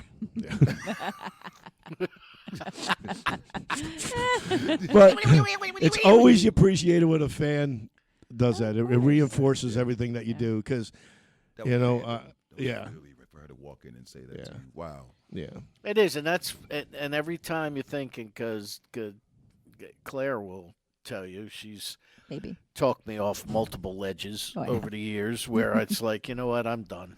Am I even relevant to anyone, anything? And then she'll be like, well, and then I'll get an email or I'll get a Notice phone I'm not the call. one giving him the encouragement. You notice that? She'll be like, She's like, really good. I well." can still make my PTA meeting. I got things to do. No. And then I'll get an email or a phone call, or I'll run into somebody like the guy I mentioned who, thanking me for the things I do or don't do, or and it's like, now I gotta keep doing this. Someone was listening. Yeah. That's right. Well, now this is going to be an interesting question, I think. Anyway, you guys may get up and leave. I don't know, but I think it's an interesting question. Let me get my phone. Better pack up while you can, Derek.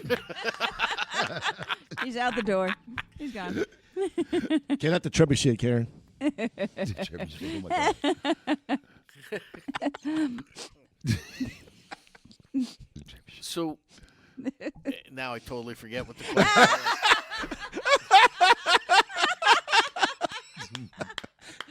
I have that effect. I have that effect on people.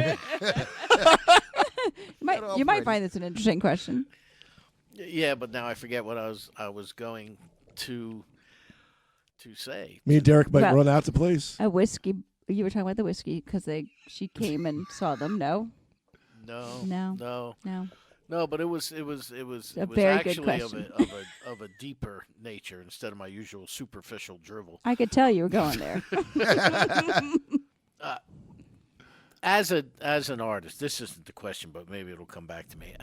But as an artist, we do things, we write things, we perform, we do lots of things of that nature, and we all hit that point. I think there's stages of our careers. Number one is when you decide that you want to be a performer or take up an instrument, and there's usually a reason why that happens. For me, it was a drummer at my mother's cousin's wedding. Then there are other things, like then you got the middle, where you've worked your rear end off to get to a point where you're at, like you are, John, and you've got your music out there, and or you are, Derek, where you're out performing, and you become recognizable, or people start to notice, and that's fantastic. And then, like they say, success is fleeting. You could be a one-hit wonder, or you could have a string of albums that are fantastic, and you can go down in history, like the Beatles, or the Temptations, or the Rolling Stones, or the Drifters, or whoever it might be, whose songs 50, 60 years later are still very popular. And you can do that, but then there are other times where you wonder, like I've done with this show and this program, am I relevant? So when you get to that point, and as an artist, I don't know if you ever really know, because you could, like, look at me at my advanced age. I could decide. Okay, Methuselah. I could decide. He's Well, if you listen to decomposing her, right in front of our eyes. right? What did I say last week? If you listen to her, I was a waiter at the Last Supper. Oh, wow. Were the tips good? Well, Yeah. Hopefully it wasn't silver. Yeah, right.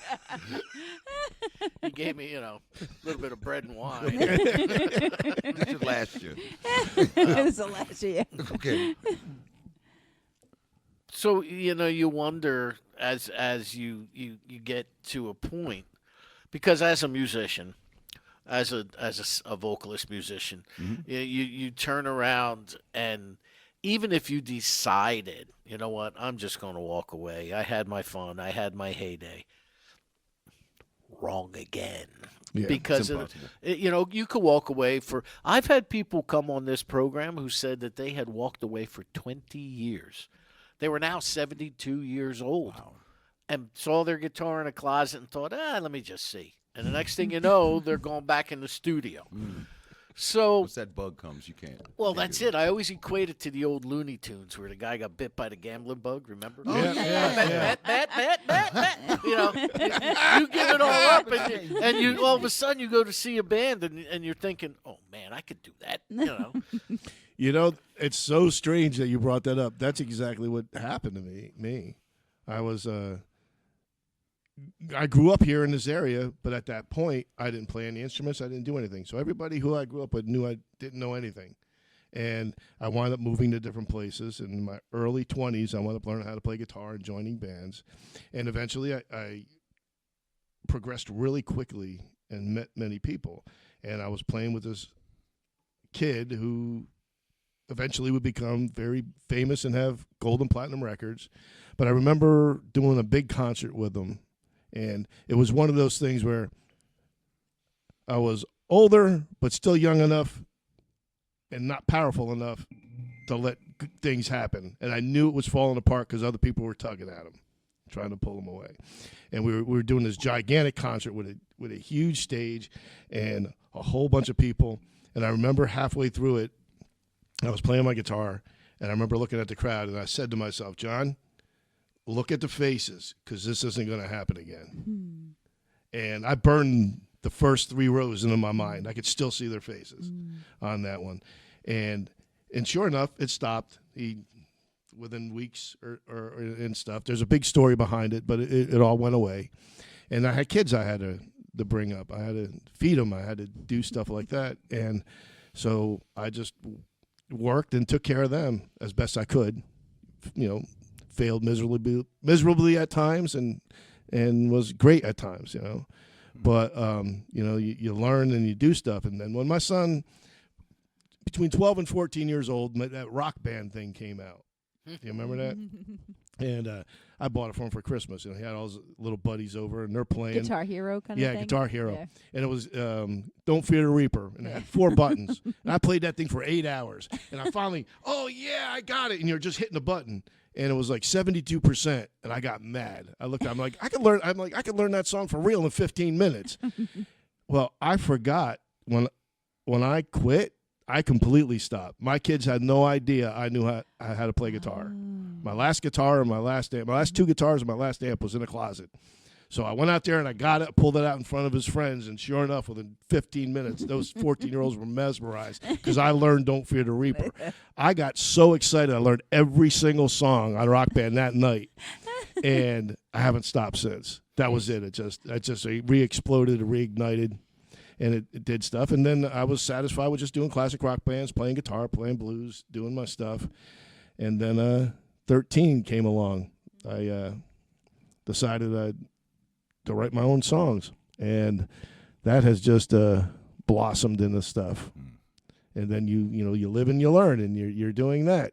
And then you meet Derek, and it's like, and then I've learned what I can do, what I didn't know I could do, and what yet I still have to learn, which I love, because every time I watch him, I am learning from him amazing things for live performance that I never thought was possible that I could do. And he brings it out of me. He's a great teacher, man.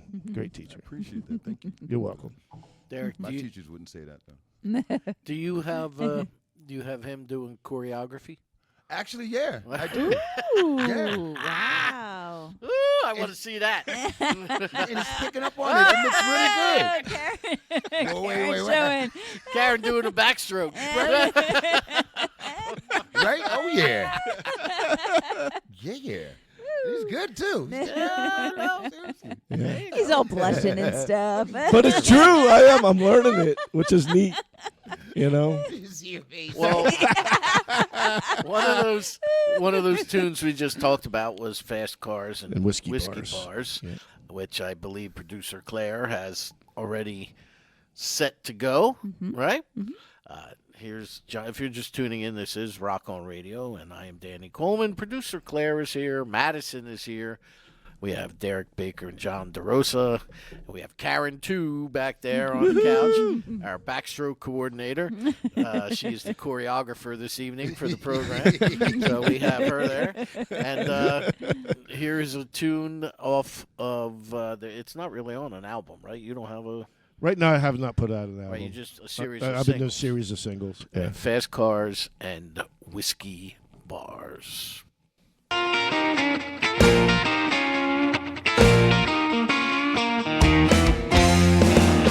Fast cars and whiskey bars, hello, why?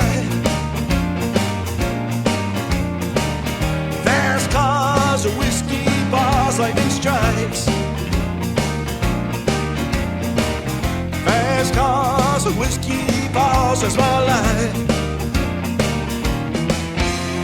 Traveling down the road for now on 30 years. Drinking whiskey and chugging too many beers. Living half my life up on a stage, wondering if I'll ever turn the page. Fast cars and whiskey bars, hello, wife. Fast cars and whiskey bars, lightning strikes. Fast cars and whiskey bars, that's my life. Sometimes I wonder how I'm still alive. Lord, how did this country boy survive? Roaming from town to town, chasing skirts from sun up to sundown.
from sun up to sundown.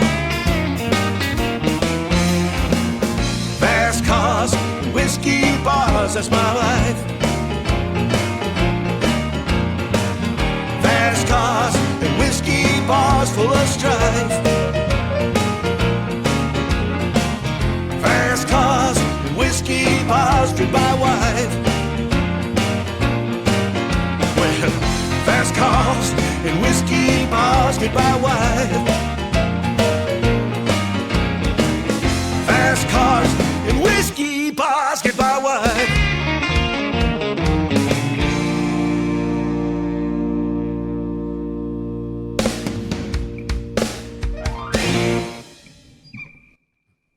Fooled by the big ending. Yes, I know. I knew you were waiting because you played it, I'm sure. I have played it. I don't know if I played it like that, but I have played it. Yes, No. yes. Yeah, he did. 4th of July, he played it. John is he's the king of making set lists and then not adhering to them. We're all guilty of that. I know. Well, I like to read the crowd. You know, That's a good and thing. that's what I go with. Yeah. That's a good thing.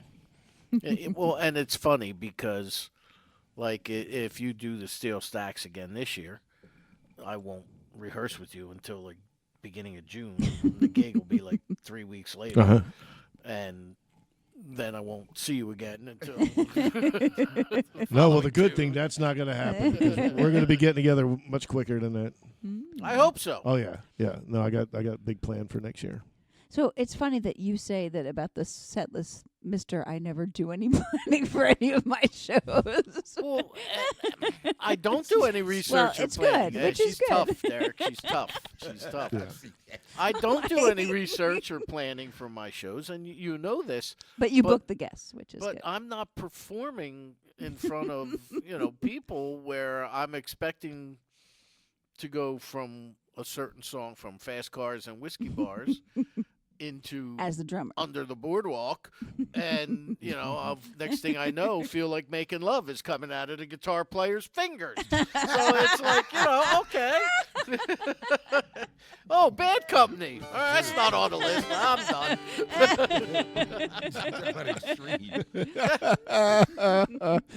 That's me in a nutshell.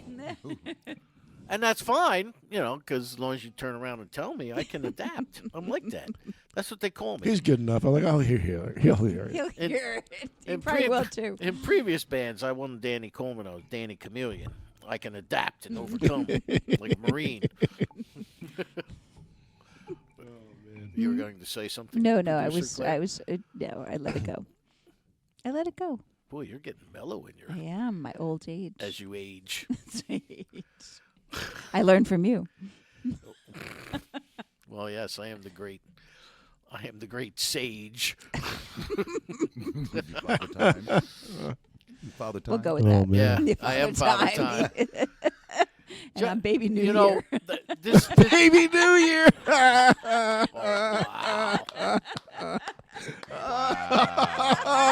Oh my God, he looks like. Oh man. He dug deep on that one. You know that's coming out at one of the gigs.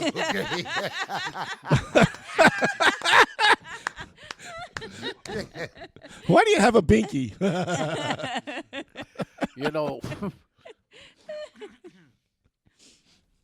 I had to laugh because my whole life I have suffered with the Philadelphia Phillies. And their current tandem of announcers, a gentleman named Tom McCarthy and another guy named John Kruk, who was a Phillies player, Major League ball player. Kruk is freaking hilarious. The man has no filter whatsoever.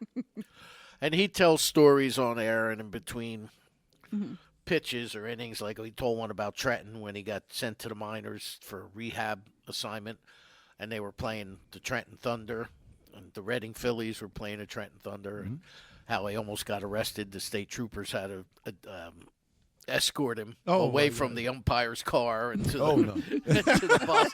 Yeah. He tells funny stories like that. Oh man. And he said something about there was a rain delay or something. So he says to the announcer, he goes, "You know what I was thinking about the other day?" He said, "Who invented time?" And he says, "Well, what do you mean?" He says, the creator probably. So Crux says, "Yeah, but who was the first guy to invent time?" So McCarthy said, "Well, they probably created the sundial first. They put a stick in the ground or something, and you can tell." He says, "Well, no. How did he know what the numbers were? How did he know when it was 2:00? How did he?" Good question. That's a legitimate question. It's a little too deep.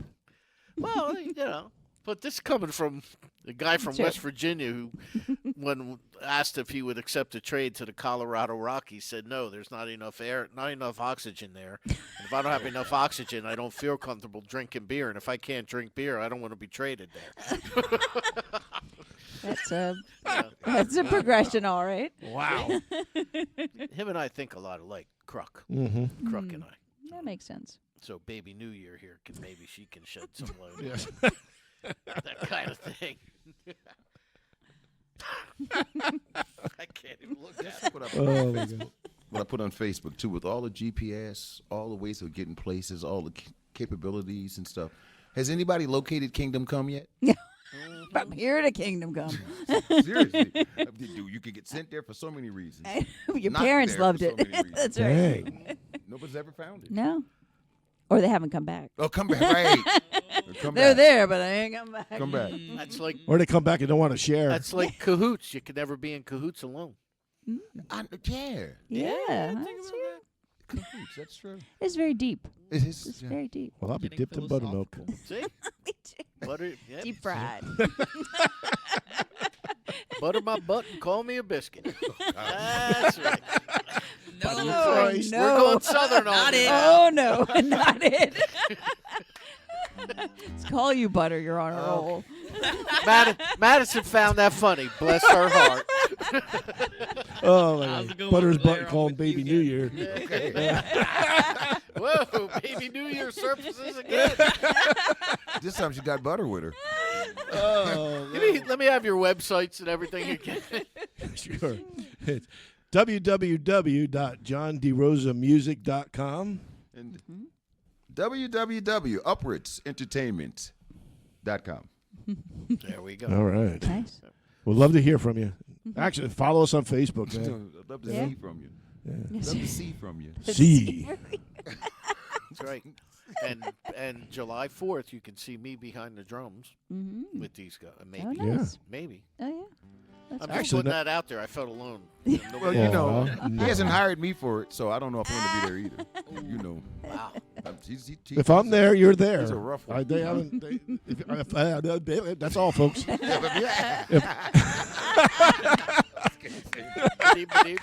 If they have me back, you're there. We'll bring a cooler full of ice. And Yes. just, like, Oh my you know, God. just ice. And just sit Danny there. could sit in it. Well, you know what was funny about that gig, Derek? The guy said, before we even went on, the guy said, "Oh, just go right in that door. There's a cooler and it's full of ice and water." I go in there. There's the bag from the ice. I was thinking all the the same water is melted, or all the ice is melted into water. I pulled one of the 3 remaining bottles out, and it must have been 350 degrees. It was. Oh, it's cool in there. No, it's not. No. Oh, man. That was just that day. Yeah. And then the guy walking around with the iPad. Oh screwing man, the I wasn't sound going to up. bring it up, but now that he did, that was the worst sound guy I've ever had to deal with at a professional place. He disappeared for times, and we Yeah, had he 3 did. different singers, and they shut the mics off. So when we realized it, I had to switch. Thank God I had a wireless on my on my guitar, because then I wasn't going to take it. And the Wow. sound was flat. Yeah, There was no kind of any kind And of I there was lost anything. the bass entirely. Yeah, for that's because, like I remember said, that. the That's sound right, guy, and then you would fix was, like, one thing and mad. shut something off on something else. It was really bad. It was frustrating. It It was. didn't seem like he was mad because he had to do. It's like, why are you mad? Because you You got to do a sound is job. missing. Yeah. Exactly. Yeah. So I think he might have been trying to kill me, that guy. because when I got there, and first of all, I brought my kit, and it was backline, so I didn't need to bring my kit. So I get there, and he's got the drum set Oh yeah, we had to move it. set up. Literally, the leg of the stool, the drum It was throne, over the- was this far from falling off the edge of the thing. I had to move the entire kit forward about 3 feet, or I would have toppled over the back. Yeah. Right? Oh, there he goes. Before we started, and it would have looked like I ended up the year before, on my back on the cement. Oh my God, that kid pulled me in the room and was like, "Who the hell is this baby New Year guy? He's causing trouble. He's touching my drums." Touching my drums. Why is this guy wearing Depends? It only depends. Say homemade depends. It's baby New Year's. Only depends. Oh my God. What was the whale's name? I don't remember. Jonah? Big Ben. Big Ben was the whale because he had a clock. Oh. And Rudolph's Shiny New Year. Oh, God, Big I'm Ben thinking, the where's whale. he going with this? Yes, Ben. Oh my God. I thought it was Wilbur the whistling whale, but I was totally wrong at first. I was thinking maybe Fudgy. That's Carvel. Fudgy the whale. Carvel, baby. Tom Carvel, did you ever notice Fudgy the Whale? He's also It's upside down of the other Puss. thing. Yeah, Cookie Puss. Puss. They took Fudgy the Whale and they just put him upside down and made other Cookie things Puss? on him. Oh, my God. Same mold. Wow. That's right. Carvel trivia Oh. here on Rock On Radio. So, But she's Did gone the weird. Beastie Boys so make I'm a sure song for after them? this latest exchange for the last 5 minutes or so that you probably got lots of songwriting ideas popping in. Oh there. yeah. But and I know that you get ideas from everywhere, as we've talked about. Do you ever find it hard to break out of the John DeRosa mold? And what I mean by that is, do you struggle to make your songs different? Because a lot I interviewed Melissa Etheridge some years back. She was doing a solo acoustic tour, and she did some looping stuff. And she said to me, she said, one of the hardest things for me to do when I'm creating new music or a new album is to not sound like Melissa Etheridge. I want I don't want everything to sound the same. I want to make this sound like it's, and I said to her point blank, and it's the same thing for you. I was like, there's a difference between sounding the same and having a style. Like, Yeah. you know, I could hear the Rolling Stones' Sticky Fingers and then tattoo you and know that that's the Rolling Stones because of the tone in Richard's guitar and the voice and Jagger's voice. But them albums don't sound anything alike. Yeah. Yeah. So, and this is true. You know what she did to try to disprove that? And this was so funny because she was really funny when she told me this. She says, so what I did was I took every song, I sent them out to a country artist, I sent them out to a rock artist, I sent them out to a rap artist, I sent them out to a rhythm and blues artist. And they all sent them back to me with their versions of the song. And I thought, okay, that's pretty cool. Maybe I can take a little bit of this, a little bit of that, and that'll give me that different sound I'm looking for. She said, so I go in the studio and I make the album and I'm listening to the playback and it's like, yeah, I made the same album I made last time I made an album. I still sound like Melissa Etheridge. And she laughed and she said, you know, you are who you are. Yeah. So do you ever struggle so that everything doesn't sound like Fast No, Cars and no. Whiskey Bar? Fortunately, as call the record company when you talk to them, I drive them crazy because I'm multi-genre. I do a whole bunch of different styles. I could do a folk song and then the same day do a heavy metal song. But where I do have the problem is I have never been trained. I never had any lessons. So I'm limited to the knowledge that I have on the guitar. And sometimes some of the rhythm patterns do start sounding the same to me. And then I just put it down, I walk away, and I come back later with some other stuff. But, and My one other thing, I don't know if it's a plus or a minus. When I write, I'm an emotional writer. I have to care about it, even if it's something funny. Even if it's a story that has nothing to do with me, I have to feel something about it. I've met so many writers that, they're like, write about this piece of bread. I can't. It means nothing to me. It means nothing to me. I'm not, I don't have that in me to do that. So when I do write something, it comes from somewhere.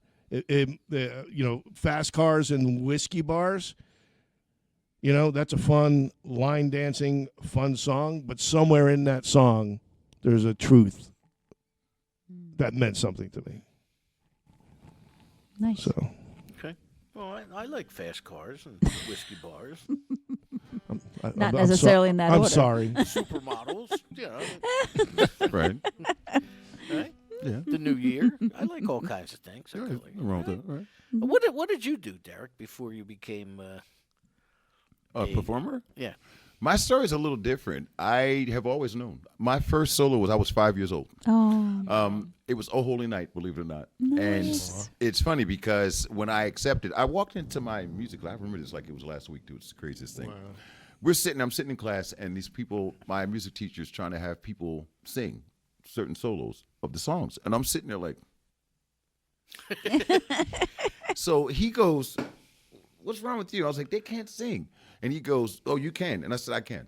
And I stood up and sang Oh Holy Night. The next thing I knew, I was doing a solo in the middle of the my first holiday show. My parents were freaking out because I don't think that they understood that I understood what I was about to do, because they kept saying, you volunteer, do you know what's about to happen? Do you know that you got to stand out here? I said, yeah, those chairs are for people to sit in, and I'm going to be singing up here. They did not understand how I was totally calm about it. Wow. Had no kind of fear or whatever. And the rest, as they say, is history. I've been doing it ever since. Wow. I'm one of those people that they say are lucky that you've always known what you wanted to do in this life, and I've done nothing but. Nice. Of course, you've had jobs to keep you connect the dots and stuff like that. But as far as me knowing, I have always known that I was put here to sing. That's amazing. That's a beautiful thing. When I was coming through a junior high and high school, I stopped performing for like 2 years. 2 years, because I was on the football team, all the stuff. So my English teacher comes up to me one day and she goes, I hear you have a reputation. And I'm like, which one? So she goes, we need somebody to do, it was Annie of all things. We need somebody to play the laundryman in Annie and other parts and stuff. So I said, okay.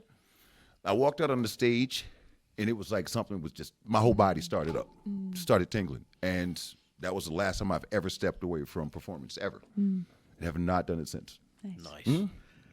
Now, see, if she had come up to me and said, I heard you have a reputation, I would have been like, what time you want me to pick you up, baby? But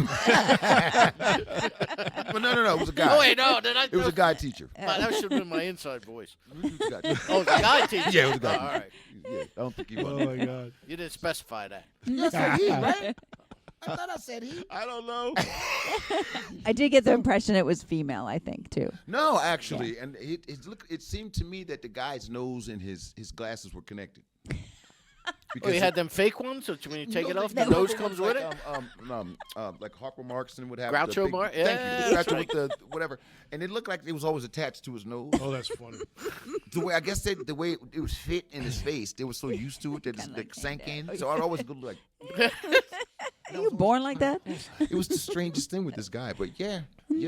And it's funny because there are people now. I have friends that I've had for over 50 years, like several friends that we all through grammar school and stuff. And as a matter of fact, 2 old friends of mine ended up being my niece and nephew because my brother married their aunt. Oh. So they're telling me, looking at all these things that are going on now, they're like, it was just a matter of time waiting. You have not stopped since we've known you. You have been singing something. I can't even be on the phone with somebody and I'll start up. I sometimes think I have a disease. Seriously, I really do. I think I have some kind of sickness that I cannot go a day without singing a song. Yeah, when I want a concert, I just call them up. That's the funny thing, too. I have people on the phone, and I'm like, I'll start singing something, and it's like 5 minutes. I'm like, why are you so quiet? And they're like, why would we give up a free concert? I'm like, okay. Now, we had a guy in here a couple of weeks ago who spent, as he said to me the first time I met him, it turns out that the banks in Texas don't like it when you make a withdrawal of money that's not yours. he spent 18 years in a federal penitentiary for bank robbery. And while in there, he learned how to sing. Wow. Right? Billy Ray Yeah, and just by the listening Bad to Boys. the radio would play and he would sing along. And he said, all the inmates would say, Billy, sing us a song. Billy, sing us a song. Yeah. But when he got out of prison, he dedicated himself to singing and Nice. things like that. And now he does. He said the same thing. I can't go a day without singing It's something. like some weird. Yeah. I don't understand it. And with the whole thing with listening to people. Oh, I had many absentee vocal teachers growing up. Luther Vandross was one. Just everything he did, I heard and listened to, and just would practice and mimic and just. Now I don't know if it's a detriment now though, because every time I sing something, somebody's like, "Oh my God, you sound just like the radio." So what do I sound like? Right. Right. It's a scary thing. Yeah. Yeah. That's in the ear. Well, and right. And I look. One of the things that Claire and I learned when we went to Clarksdale, Mississippi, with the Zemlarian. She listened. She would know. With the Zemlarian and the blind squirrel, we got down there. But one of the things we learned by just listening to the stories and visiting some of the places we visited was the voices of the past. You couldn't. Every street corner, just about in Clarksdale, Mississippi, had a historical marker. Like here's where Like Turner Turner, grew yeah. up. Here's where Rocket 88 was recorded. Wow. Here's where Sam Cooke was born. Here's Muddy where Waters, yeah. Muddy Waters. And you listen to these things, and you listen to the people talk, and just the way of life down there, and you can't help but realize the importance of people like a Bobby Blue Bland or some of them great R&B soul voices of male and female, the Etta Jameses and Coco Taylors of the world that brought this all forward, that molded the sounds that we have today, that people don't even realize where those sounds came from. Yep. You know? Absolutely. So that's all.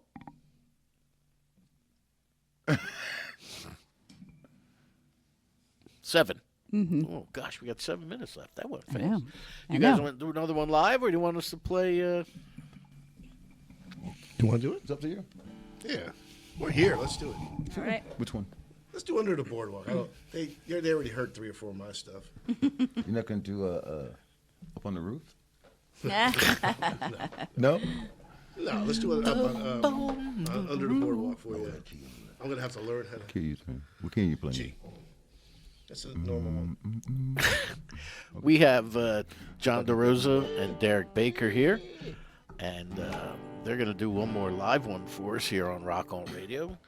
Derek, of course, a member of the Drifters 2.0. John is Driftwood in that organization. Come floating onto the stage. Oh, I'm gonna be drifting in and out of this song. I'm learning my guitars. We're doing it. I might need to stand up for this. Go ahead. You guys ready?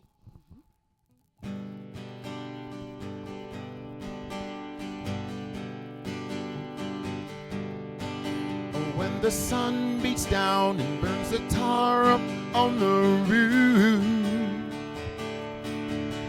and your shoes get so hot, you wish your tired feet were fireproof.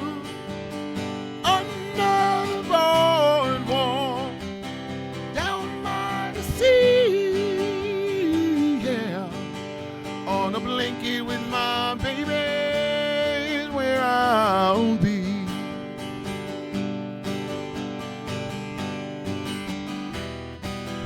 Out of the sun, we'll be having some fun.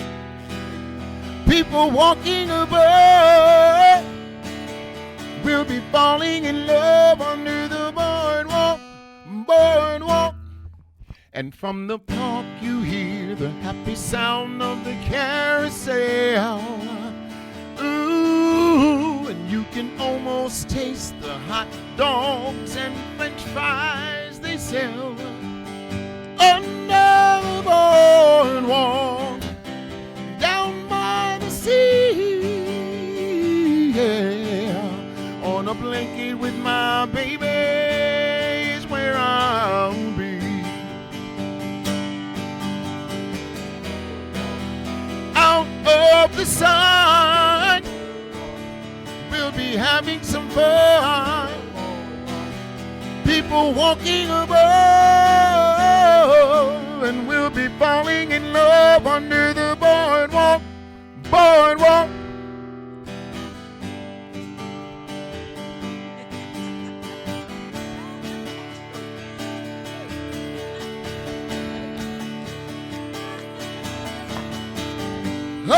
Oh, under the boardwalk, down by the sea, yeah, on a blanket with my baby where I'll be.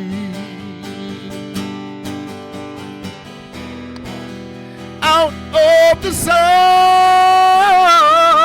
we'll be having some fun. People walking above, and we'll be making love under the boardwalk, boardwalk. Thank you, guys. Thank you. That's exactly it. Exactly right. And we did join in this time. You guys So are awesome See? backup. Yeah. Did that. I haven't kept the harmony note low. Mhm. There, yeah. yeah, I kept it low. Under the boardwalk. That wasn't. We have auto tune. I thought I heard that. Oh my God! You know what I thought when he said that? When he just did that, I thought instead of Baby New Year, Baby Bumbles, Mr. Bumble. Bumbles Bounce.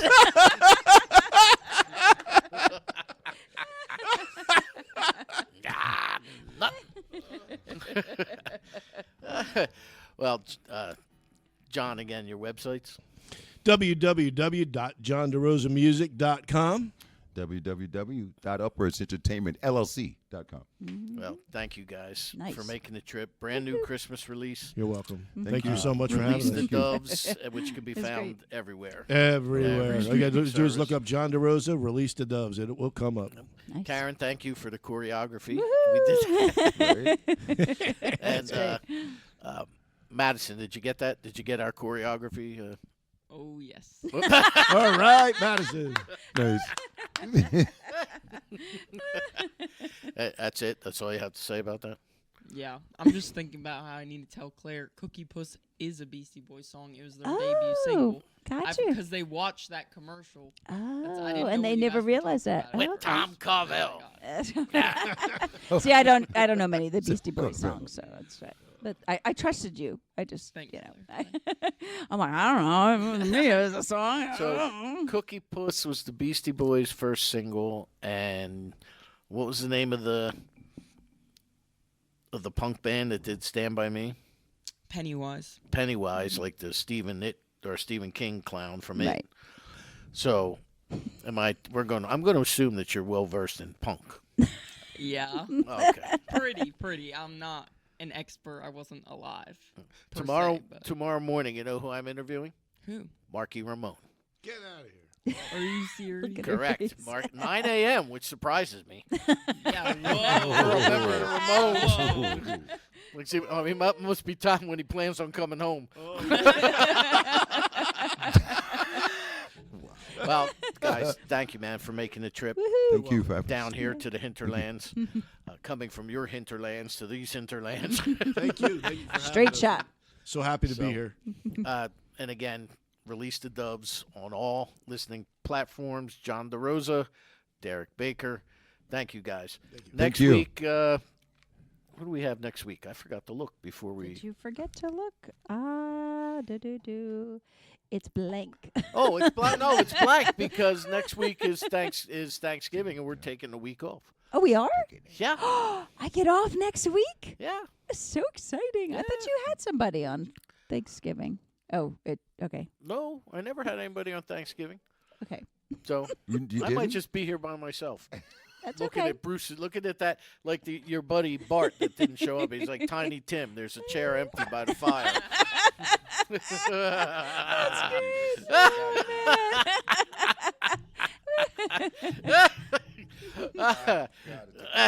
Just take a picture and be like, this is where he should have been sitting. All right, guys. Thank you so much. Until next week. Rock on!